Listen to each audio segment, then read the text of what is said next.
ఇద్దరు చైర్మన్లు శోభ గారు అలాగే చైర్మన్ అయినటువంటి వెన్నెల గద్దర్ సోదరికి కూడా నమస్కారం తెలియజేస్తూ ఇందాక ఫస్ట్ అడిగినటువంటి సోదరుడికి సమాధానం చెప్పి మిగతా విషయానికి వెళ్తా.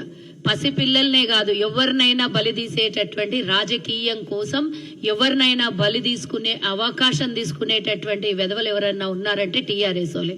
ఆ రోజు మీరు చూసిర్రు ఉద్యమంలో అగ్గిపెట్ట కేసీఆర్ కుటుంబంలో తెలంగాణ ఉద్యమంలో ఎవరైనా ఒక్కళ్ళన్నా చనిపోయినరా? 1200 మంది చచ్చిపోతే వాళ్ళ ఇంట్లో ఒక్కళ్ళు కూడా సావలేదు. పెట్రోల్ పోసుకున్నారు, అగ్గిపెట్టే దొరకలేదనంటే విద్యార్థుల్ని బలి చేయలేదా? ఆ రోజు విద్యార్థుల్ని బలి చేసిండ్రు. ఈ రోజు అన్యం పుణ్యం ఎరగనటువంటి పసిపిల్లల మీద ప్రయోగం చేస్తున్నారు. ఎక్కడైతే సెన్సిటివ్ మ్యాటర్ ఉంటుందో, ఎక్కడైతే తెలంగాణ రాష్ట్రంలో అలజడి జరగాలనో, ఎక్కడైతే దీని మీద డిస్కషన్ చేయాలనో, ప్రభుత్వం మీద బురద చల్లాలనో అక్కడే పోతుర్రు వాళ్ళు. దీనికి ఈ మాత్రం అర్థం కాకపోతే మేమేం చేయలేము. ఒక్కటి ఇందాక శోభ గారు చూపించినటువంటి విషయంలో రాము గారు కానివ్వండి, లేకపోతే సురేష్ కానివ్వండి, వెంకటరాములు కానివ్వండి, వీళ్ళు ముగ్గురు 1 గంట ముందు భోజనం చేసిండ్రు. వారి ముగ్గురికి కూడా అస్వస్థత కావాలి కదా. 1 గంట ముందు ఈ ప్రశ్నలకన్నిటికీ సమాధానం ఇక్కడ మీకు దొరకట్లేదా? 1 గంట ముందు భోజనం చేసిన వాళ్ళకు ఫుడ్ పాయిజన్ కాదు, 1 గంట తర్వాత భోజనం చేసినటువంటి పసిపిల్లల మీద ఈరోజు ప్రయోగం జరిగి అదే భోజనం తింటారు వాళ్ళు. అదే భోజనం తర్వాత పిల్లలు తింటే వాళ్ళకేమో ఫుడ్ పాయిజన్ అవుతుంది. అంటే పూర్తి స్థాయిలో దీని మీద ప్రీ ప్లాంట్ జరుగుతున్నదని మన గంటలకు కనబడట్లేదా? ఈ ప్రవీణ్ ఆర్ఎస్ ప్రవీణ్ గతంలో గురుకుల పాఠశాలకు పూర్తి స్థాయిలో ఆయన పనిచేసినోడు కాబట్టి ఎక్కడ ఏమి ఎలా చేయాలనో ఆయనకు పూర్తి స్థాయిలో అవగాహన ఉన్నది. మళ్ళీ తీసుకొని వచ్చి ఈరోజు బీఆర్ఎస్ ఇంకొకరికి ఎవరికో వాళ్ళ దగ్గర పనిచేసిన వాళ్ళకి అవకాశం ఇవ్వలేదు. అదే ప్రవీణ్ ఎందుకు పెట్టింది?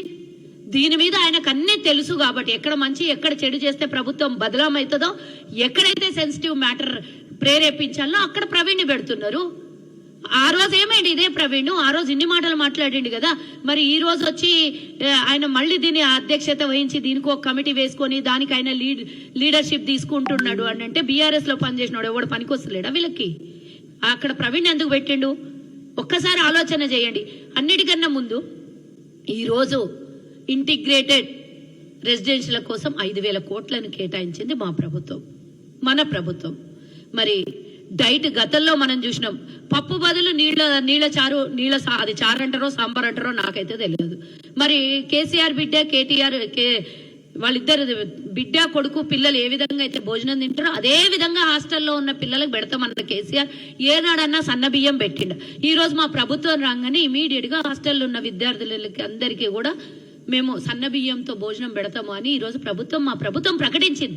గతంలో ఎన్నికల్లో వాడుకున్న విద్యార్థుల తల్లిదండ్రులని, పేదోళ్ళని, బలహీన బడుగు వర్గాల కుటుంబాల్ని వాడుకున్న కేసీఆర్ ఏనాడన్నా 10 ఏళ్లలో పురుగులన్నం లేకుండా, నీళ్ళ సాంబారు నీళ్ళ చారు లేకుండా ఇచ్చేటటువంటి డైట్ లో కూడా కోతలు వాళ్ళ ఎమ్మెల్యేలు గుడ్డు వారం 2 సార్లు గుడ్లు ఇవ్వాలంటే ఆ గుడ్లను కూడా అమ్ముకున్నటువంటి దాఖలాలు మనం చూడలేదా? దీని గురించి మాట్లాడాలి కదా మనం. ఈ రోజు మా ప్రభుత్వం ఎవరన్నా ప్రభుత్వం మీద మరక రావాలని ఈ విధంగా చేసుకొని ప్రభుత్వం మా మీద మేము మరక తెచ్చుకుంటామా? ఈ రోజు జరుగుతున్నటువంటి గంట లోపల ఇంటెలిజెన్స్ అయితే లోపలికి వెళ్ళలేదు కదా. లోపలికి వెళ్ళి భోజనశాలల్లోంచి వడ్డించుకొని తిన్నటువంటి వీళ్ళని ఈ రోజు ఏం చేయాలనో ఒక్కసారి ఆలోచించాలి కదా. వీళ్ళ మీద నిందలు వేయాలి కదా. మీరు తిన్నప్పుడు మీకు ఎందుకు ఎవరికి కూడా కనీసం ఒక్కసారి వామిటింగ్ మోషన్స్ కూడా కాకుండా మీరు 3-4 రోజుల నుంచి హ్యాపీగా తిరుగుతున్నారు. ఆ పసిపిల్లలు ఏ విధంగా అదే ఫుడ్ పాయిజన్ అయింది అంటే మీరు వయసులో పెద్దవాళ్ళు కాబట్టి మీకు ఫుడ్ పాయిజన్ కాలేదు, పసిపిల్లలు కాబట్టి ఇమ్మీడియట్ ఎఫెక్ట్ అయింది అనేసి మీరు చూపిస్తున్నారు. ఏం చేయాలనుకుంటున్నారో మీరు నాకు చెప్పండి. తెలంగాణలో జరుగుతున్న ప్రతి ఘటన వెనుక ఇందాక సోదరి చెప్పినట్టు లగిచెర్ల ఘటన అయితేంది, ఇంకోటి అయితేంది, ఎక్కడ చూసినా వాళ్ళ అనుచరులు వాళ్ళకు కావాల్సింది రాజ్యాంగం ఏ దోపిడీ చేసైనా సరే బతకాలి, రాజకీయం చెయ్యాలి అనే కుట్రలో భాగమే ఈ రోజు ప్రభుత్వం మీద బురద జల్లుతోంది. కనీసం ఫార్మా యూనివర్సిటీకి ఎక్కడ కూడా ఒక్క ఎకరా కూడా సేకరించలేదు, కొనుగోలు చేయలేదు ప్రభుత్వం. దాని మీద దౌర్జన్యం చేసినటువంటి విషయం మనం గమనించలేదు. ఏమన్నంటే ఇంటెలిజెన్స్ ఏం చేస్తుంది, ఇంటెలిజెన్స్ ఫెయిల్యూర్ కాదా, లేకపోతే అధికారి మీద దాడులు జరుగుతుంటే మీ ప్రభుత్వం ఏం చేస్తుంది అని అంటే వాళ్ళు ఇంటర్నల్ గా లోపల ఇంట్లో కూర్చొని 4 గోడల మధ్యలో ఆ ఫామ్ హౌస్ల వాడు చెప్పిండు కదా, పట్టుకున్న సురేష్ గారు చెప్పిండు కదా ఫామ్ హౌస్ లో పూర్తి స్థాయిలో దీనికి స్కెచ్ జరిగిందని. ఫామ్ హౌస్ లకు అయితే ఎవరు ఇంతవరకు ఇంటెలిజెన్స్ వెళ్ళలేదేమో, వెళ్ళలేదేమో, కానీ అక్కడ జరుగుతున్నటువంటిది బయటికి వచ్చి వాళ్ళు ప్రజల మధ్యలో, మనం సినిమాలలో చూస్తాం కదా చాలా మట్టుకు లోపల ప్లానింగ్లు జరిగి ప్రజల మధ్యలకి 4 జాగాలకి స్ప్రెడ్ అయ్యి ఏ విధంగా చేస్తారో ఆ విధంగా ఈ రోజు తెలంగాణ ప్రభుత్వాన్ని బదలాం చేస్తున్నారు. మేము ఆ రోజు కొట్లాడినాం, కానీ ఇట్లాంటివి మేము వెధవేషాలు అయితే లేదు కదా. బాసరలో జరిగిన సంఘటన అయితేంది, ఇంకో చోట 350 మంది విద్యార్థులు ఆసుపత్రి పాలైతే అందులో ఏమైనా కాంగ్రెస్ ఏమైనా ప్రమేయం ఉందా?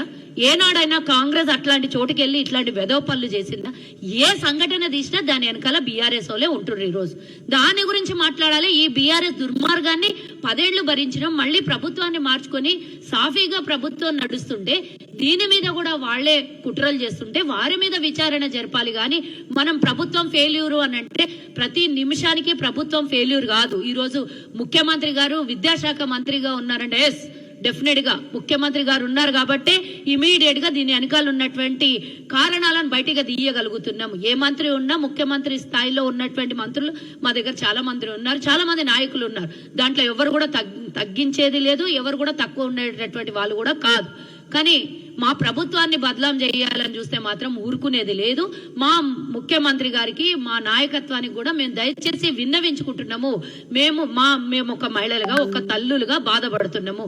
ఇలాంటి సంఘటన జరగొద్దు. జరిగినందుకు పూర్తి స్థాయిలో విచారణ వ్యక్తం చేస్తున్నాం. గత ప్రభుత్వం లాగా కళ్ళు మూసుకొని ఇండ్లలో పండుకున్నటువంటి ప్రభుత్వమే గాని నాయకులే గాని మా దగ్గర లేరు. ఎందుకంటే మేము సింగరేణి కాలనీలో 6 ఏళ్ల పిల్ల చనిపోతే కూడా కనీసం ఒక్కళ్ళు వచ్చి పలకరించలేదు. వరంగల్లో 9 ఏళ్ల పిల్లకి మానభంగం చేసి చంపితే కూడా కనీసం ఒక్కళ్ళు వచ్చి మాట్లాడలేదు, బయటికి వెళ్ళలేదు. మహిళా కమిషన్ కూడా వాళ్ళ దగ్గర ఒక్కరోజు కూడా బయటకు వచ్చి మాట్లాడినటువంటి సంఘటన లేదు. ఎక్కడ సంఘటన జరిగితే అక్కడ మా నాయకులు వెళ్తున్నారు. అక్కడ సంఘటన మీద పూర్తి స్థాయిలో విచారణ జరిపిస్తున్నారు. సీతక్క గారి మీద మాట్లాడితే ట్రోల్ చేస్తారు. సీతక్క ఎక్కడికి పోలేదు చెప్పండి? మేము ఇంతమంది మహిళలం అన్ని చోట ముందుకు వస్తున్నాం. సీతక్క ఒక్కదాని మీద మీ పగెందుకు పడుతున్నారు? అసెంబ్లీలో అవమానిస్తారు, బయట అవమానిస్తారు. దళితులు అంటే మీకు గౌరవం లేదు, మహిళలంటే అంతకన్నా గౌరవం లేదు. మీకు ఎక్కడికి వెళ్ళి మహిళలు కాదు, మీరే అందరు మహిళలు, మీరే అంత మగవాళ్ళని చూపించాలనే ప్రయత్నం మీరు చేస్తున్నారు. ఈ ప్రయత్నానికి డెఫినెట్ గా మా ప్రభుత్వం అడ్డుకట్ట వేస్తుంది. ఈ రోజు కాస్మెటిక్ ఛార్జెస్ 40% పెంచి, డైట్ ఛార్జెస్ 40% పెంచినటువంటి ప్రభుత్వం మాది.